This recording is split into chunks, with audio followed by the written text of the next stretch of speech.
Starting में हमारी company start हुई थी तो ऑफकोर्स बड़ी नहीं थी। देन हम एक बिल्डर के पास गए थे तो मैंने बताया कि सर ये है, आपको आधे घंटे में फ़ोन आ जाएगा सर, जस्ट आप इंक्वायरी करोगे। तो सामने 5 लोग थे और मैं अकेला था।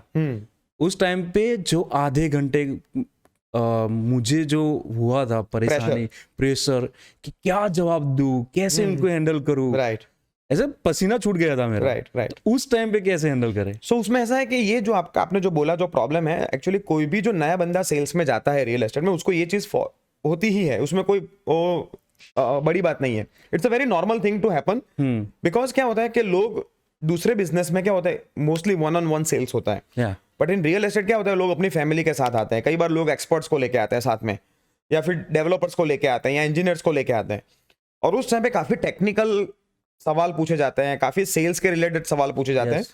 और एज ए इंडिविजुअल अगर वो बंदा नया है तो उसको ये सारा नॉलेज नहीं होता। ये सारा नॉलेज आपको कब आएगा? When you go into sales business of real estate for years and years and years, तब जाके ये चीज आती है।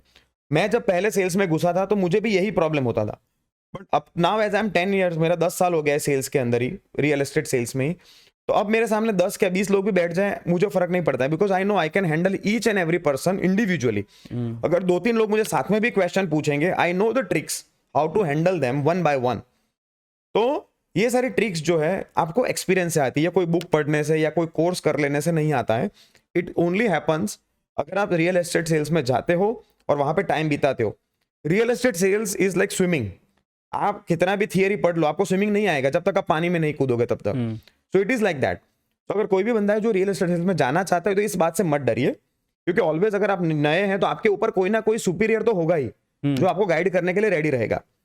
तो उसमें डरने की कोई भी बात नहीं है, ये सारा एक्सपीरियंस होता है। आपको एक मीटिंग ऐसा करोगे जहां पे आपको एग्रेसिवली दबाया गया है तो आपको पता चलेगा कि मुझे इसका रेजिस्टेंस कैसे क्रिएट करना है। दूसरा चीज होता है कि मान लो आपके सामने 4 या 5 लोग बैठे हुए हैं, अगर आप वो एक साथ क्वेश्चन पूछ रहे हैं, आपको उनका एक साथ आंसर देना ही नहीं है। वेरी सिंपल टिप मैं आपको बताता हूँ। अगर आपके सामने 5 लोग बैठे हुए हैं, पांचों अगर क्वेश्चन पूछ रहे हैं तो पांचों को जवाब देना ही नहीं है। 5 क्वेश्चन में से जो आपको इजी लगे उसको जवाब दीजिए, जिसका आंसर आपको आता है। ओके। फिर उसके बाद उसका आंसर देने के बाद आप पूरे कन्वर्जेशन को ऐसे ट्विस्ट करिए कि बाकी के जो 4 क्वेश्चन है जिसका शायद आपको जवाब नहीं आता है या आपको लग रहा है डिफिकल्ट है, वो गायब हो जाए। बिकॉज सामने जो मीटिंग चल रहा है ना, ये लाइव मीटिंग होता है, उसके अंदर थॉट्स 1000 थॉट्स दिमाग में चलते रहते हैं। तो अगर आप एक इजी क्वेश्चन को 2 या 3 मिनट तक चलाओगे ना, तो बाकी के जो 4 डिफिकल्ट क्वेश्चन है वो ऐसे ही गायब हो जाएंगे। वो लोग भूल जाएंगे कि मैंने क्वेश्चन पूछा था, लोगों को याद ही नहीं होगा क्यों कि मैंने क्या क्वेश्चन पूछा था।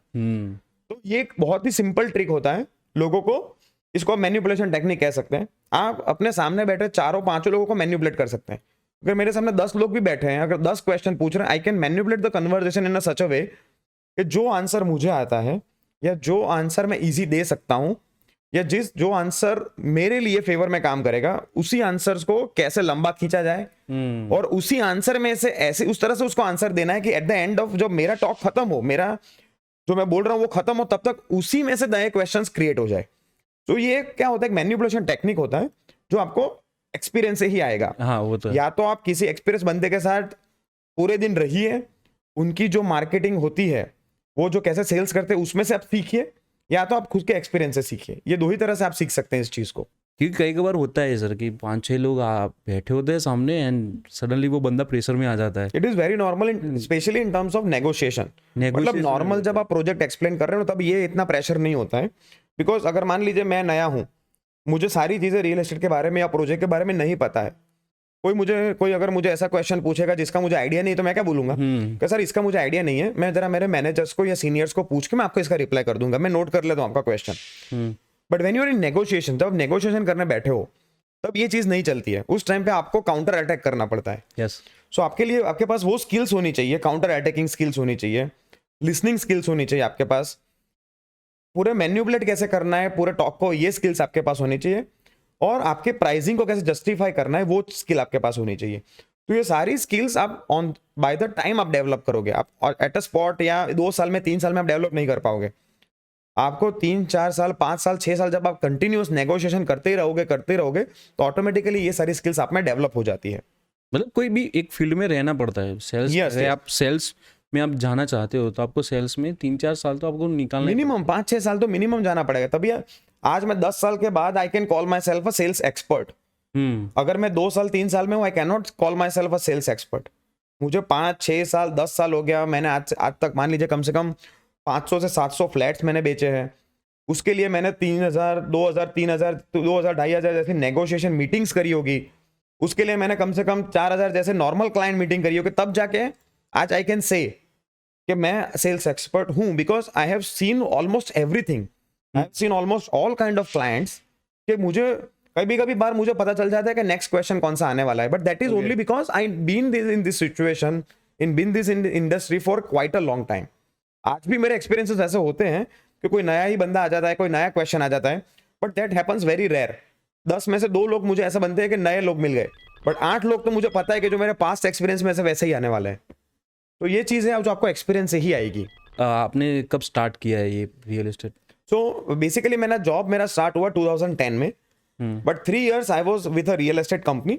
तो वहाँ पे कि मेरा काम था कि कंपनी का बिलिंग है, बजटिंग है, ये सारा चीज़ देखना, which is a project management related activity. PMC Yes. Type. But I started actual sales in 2013। 10 साल हो गया, सो ऑलमोस्ट आज समझो कि 10 साल हो चुका है, where I have started actually meeting clients in person, और मैं सेल्स कर रहा हूँ।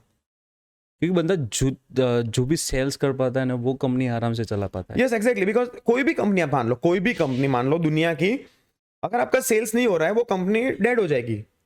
अब कोई भी स्टार्टअप है या कोई भी कंपनी में मान लो, मैं बोलता हूँ कोई पूछेगा कि what is the most important department in your company, I would say it's sales. Because आप बोलोगे, कोई बोलेगा नहीं प्रोडक्शन इज इंपॉर्टेंट, कोई बोलेगा नहीं डिजाइन इज इंपॉर्टेंट, कोई बोलेगा R&D is important, but what is eventually आपकी कंपनी चलती कहाँ से? आपने मान लो कि आपके R&D डिपार्टमेंट में दुनिया का सबसे स्मार्ट बंदा डाल दिया, आपने दुनिया की सबसे अमेजिंग टेक्नोलॉजी यूज कर ली, आपने दुनिया की सबसे ब्यूटीफुल कार बना ली, पर अगर वो बिकी ही नहीं तो क्या हो गया?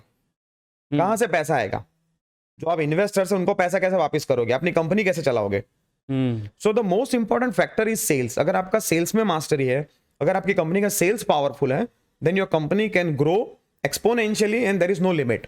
I can say sky is the limit if your sales is powerful, and that is the reason I take care of the sales of my company, because that is the most important thing. मैं मेरा construction back to back दे सकता हूँ, मैं मेरा land acquisition किसी और से करवा सकता हूँ, मैं सब कुछ किसी और से कर सकता हूँ, बट सेल्स है ना वो मेरे पास इसलिए मैं रखता हूँ because sales is the most important part of the company, because वहीं से मेरा पैसा आता है, वहीं से मेरा प्रोडक्ट परचेज होता है। अगर सेल्स से मेरा जो कलेक्शन आता है उसी से मैं सैलरी करता हूँ, सेल्स ही नहीं होगा तो मैं पास पैसा कहाँ से लाऊंगा? तो ये चीज़ है।